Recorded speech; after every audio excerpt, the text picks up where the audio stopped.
Hi, in this video we will cover systematic transacting. Systematic transacting is one of the best ways to build wealth and then manage it on an ongoing basis. We will look at why in the coming slides. We're going to cover systematic transacting in more detail on this slide. Systematic transacting means investing or withdrawing money on a preset frequency. The frequency could be monthly, quarterly, etc. There are three types of systematic transactions available. The first is the systematic investing plan, or SIP or SIP as they're commonly known. This allows an investor to invest a fixed amount of money on a preset frequency. This allows for building wealth as one can put money aside regularly and let it grow. It is ideal for those that earn a salary, as regularity in income can translate into regularity of investment. The second point we're going to cover is the systematic transfer plan, or STP. This allows the investor to transfer money from a particular scheme to a different scheme on a preset frequency.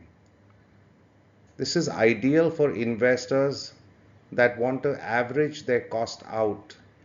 For example, an investor that is worried about risk associated with investing in an equity fund, especially in a falling market, can put their money first in a liquid fund and then transfer a portion of the money into the equity fund on a periodic basis. What this does is again allows averaging of costs and it reduces the risk drastically. The third type of transaction we're going to look at is the systematic withdrawal plan, or SWP. This allows an investor to keep their money invested so that it grows and still allows for withdrawal of money on a regular basis. I should say a portion of the money on a regular basis. It is ideal for investors that are in the later stages of their lives so that they can manage retirement. In an ideal situation, investors should start young with systematic investments and build their wealth, and in the later stages of their lives, keep withdrawing a portion of the wealth to meet expenses while allowing the balance to grow. It is important to note that systematic transactions are a separate way of transacting. They are not a separate product or a separate fund. A number of people get confused and think that the SIP is a separate product. And I just want to be clear that it is a separate transaction type. It is not a separate product. We're now going to talk about systematic investing and its benefits. We touched upon the benefits of systematic transacting above. We will now look at the benefits of systematic investing in more detail. SIPs allow an investor to get more disciplined with their investing, as money is automatically deducted from their bank accounts and invested as per the instructions of the investors. It reduces the possibility of unwanted utilization of parked funds. For new investors, it allows investing in small amounts. Some asset management companies allow SIPs as low as rupees 100 per month. SIPs allow for rupee cost averaging. We will look at examples of this in the next slide. Every transaction done in a SIP has a varying price. When markets rise, the value of existing units rises, leading to gains. When markets fall, the value of existing units falls, leading to a lower average cost, leading to more units being issued with each investment.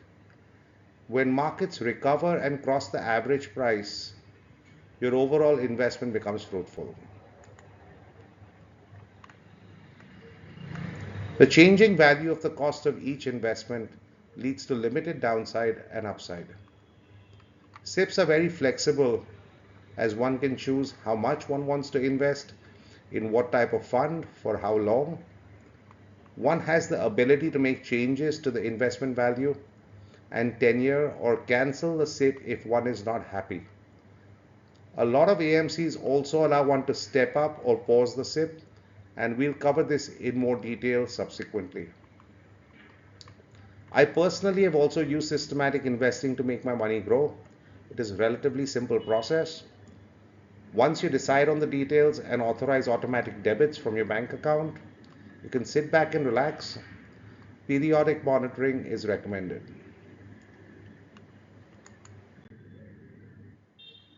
So we're going to look at rupee cost averaging in more detail here. The slide covers rupee cost averaging with two examples.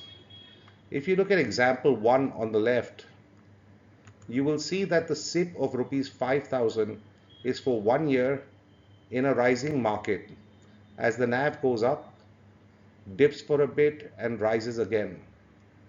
At the end of the year, the NAV is at rupees 12. There is a gain of rupees 3,388 rupees and the average cost is rupees 11.36 per unit.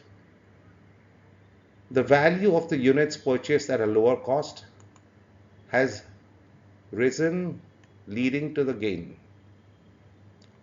If you look at example 2 on the right, you will see that the SIP is of rupees 5,000 again for a year, but in a falling and then recovering market as the NAV drops and rises again. At the end of the year, the NAV is rupees 11.5. There is a total gain of rupees 7,444 rupees and the average cost is rupees 10.23. The SIP would have given a negative return until the market recovered, but it ends up giving more of a profit than scenario 1. Even though the NAV is lower in scenario 2, the cheaper average cost of the units has led to a higher value and gain as more units were allotted when the market trended downwards.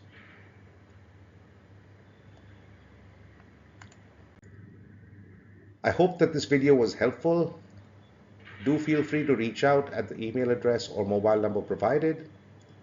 Do visit my website, which is www.aditshah.in. Links to my social media pages are available there. Do follow me in case you found this video to be helpful.